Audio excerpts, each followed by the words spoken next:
excited to be here.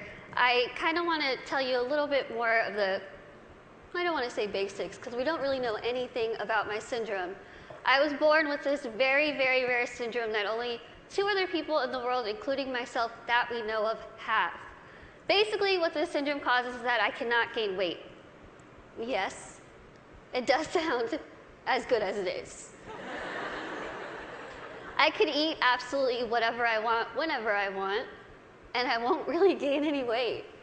I'm going to be 25 in March, and I've never weighed over about 64 pounds my entire life. When I was in college, I hid, well, I didn't hide, everyone knew it was there, but it was a giant tub of Twinkies, donuts, chips, Skittles, and my roommate would say, I could hear you at 12:30 reaching under your bed to get food. But I'm like, you know what? It's all right. I can do these things because there are benefits to this syndrome. There are benefits to not being able to gain weight. There are benefits to being visually impaired. There are benefits to being kind of really small. A lot of people think, Lizzie, how in the world are you saying there's benefits when you can only see out of one eye? Let me tell you what the benefits are, because they're great. I wear contacts, half off contacts. When I wear my reading glasses, half off prescription. If somebody is annoying me, being rude, stand on my right side. It's like you're not even there. I don't even know you're standing there. Right now, if I stand like this, I have no clue that there's this whole side of the room. Also, being small, I am very willing to volunteer myself to go to Weight Watchers, go to some gym and say, hi, I'm Lizzie. I will be your poster child. Put my face on whatever you need and I will say, hi, I use this program. Look how well it worked. Even though there are really amazing things that have come from this syndrome, there are also things that have been very, very difficult, as you can imagine. Growing up, I was raised 150% normally. When I was my parents' first child, and when I was born, the doctors told my mom, your daughter has no amniotic fluid around her at all. So when I was born, it was a miracle that I came out screaming. The doctors told my parents, we just want to warn you, expect your daughter to never be able to talk, walk, crawl, think, or do anything by herself. Now, as first-time parents, you could think that my parents would say, oh no, why? Why are we getting our first child to have all these unknown problems? That's not what they did. The first thing they told the doctor was, we want to see her, and we are going to take her home and love her and raise her to the best of our abilities. And that's what they did. I credit pretty much everything that I've done in my life to my parents. My dad is here with me today, and my mom is at home watching. Hi, Mom. She's recovering from a surgery, and she has been the glue that's held our family together and giving me the strength to see that she's going through so much, but she has this fighting spirit that she's instilled in me, that I have so proudly been able to stand in front of people and say, you know what, I've had a really difficult life, but that's okay. That's okay. Things have been scary, things have been tough. One of the biggest things that I had to deal with growing up was something that I'm pretty sure every single one of us in this room has dealt with before. Can you guess what that is? Starts with a B. Can you guys guess it? Boys. Bullying. I know what y'all are thinking. I should have come, why couldn't I sit here with them? I had to deal with bullying a lot, but as I said, I was raised very normally. So when I started kindergarten, I had absolutely no idea that I looked different. No clue. I couldn't see that I looked different from other kids. I think of it kind of as a big slap of reality for a 5-year-old because I went into school first day decked out in Pocahontas gear. I was ready.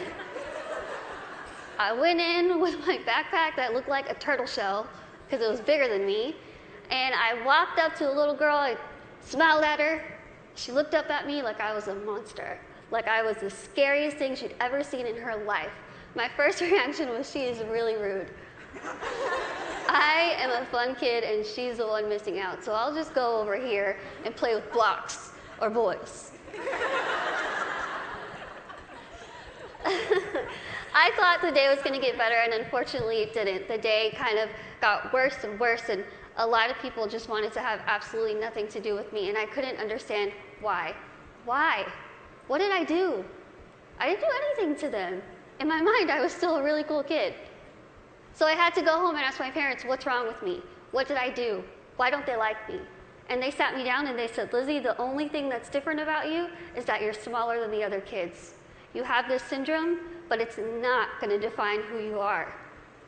They said, go to school, pick your head up, smile, continue to be yourself, and people will see that you're just like them. And so that's what I did. I want you to think and ask yourself this in your head right now. What defines you? Who are you? Is it where you come from? Is it your background? Is it your friends? What is it? What defines who you are as a person? It's taken me a very long time to figure out what defines me.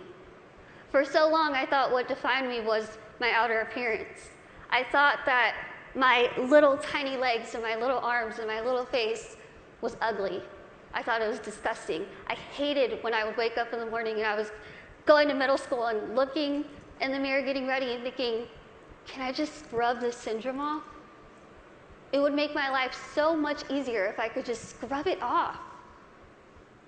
I could look like the other kids. I wouldn't have to buy clothes that had Dora the Explorer on it.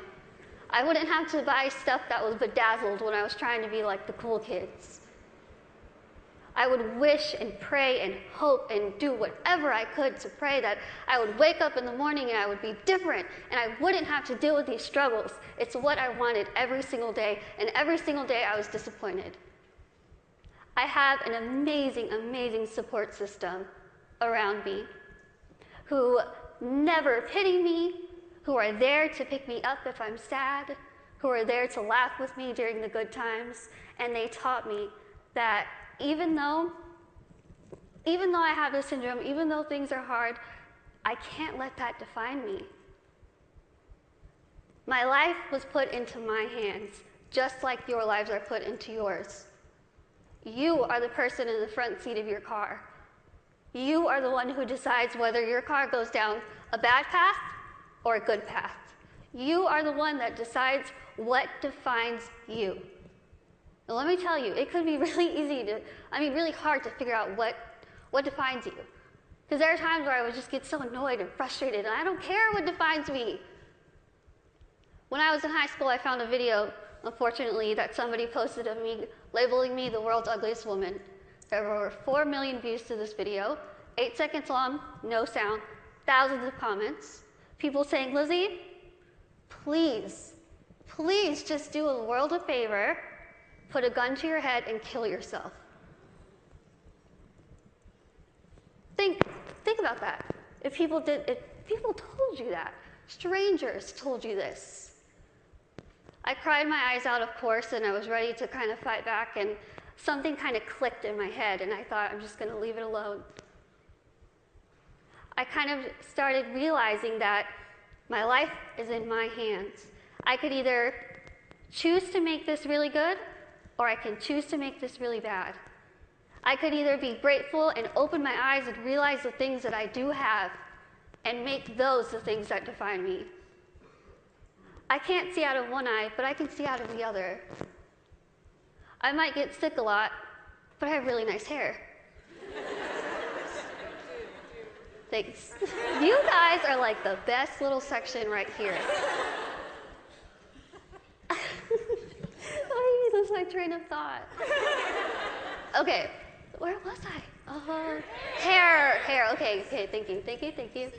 Okay, so I could either choose to be happy or I could choose to kind of be upset with what I have and still kind of complain about it. But then I started realizing, am I going to let the people who called me a monster define me? Am I going to let the people who said kill it with fire define me? No. I'm going to let my goals and my success and my accomplishments be the things that define me, not my outer appearance, not the fact that I'm visually impaired, not the fact that I have this syndrome that nobody knows what it is. So I told myself I'm going to work my butt off and do whatever I could to make myself better, because in my mind, the best way that I could get back at all those people who made fun of me, who teased me, who called me ugly, who called me a monster, was to make myself better and to show them, you know what? Tell me those negative things, I'm going to turn them around, and I'm going to use them as a ladder to climb up to my goals. That's what I did. I told myself I wanted to be a motivational speaker, I want to write a book, graduate college, have my own family and my own career. 8 years later, I'm standing in front of you, still doing motivational speaking. First thing, I accomplished it. I wanted to write a book. In a couple weeks, I will be submitting the manuscript for my third book.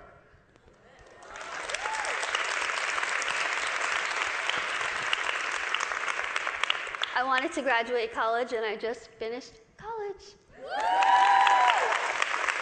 I'm getting a degree.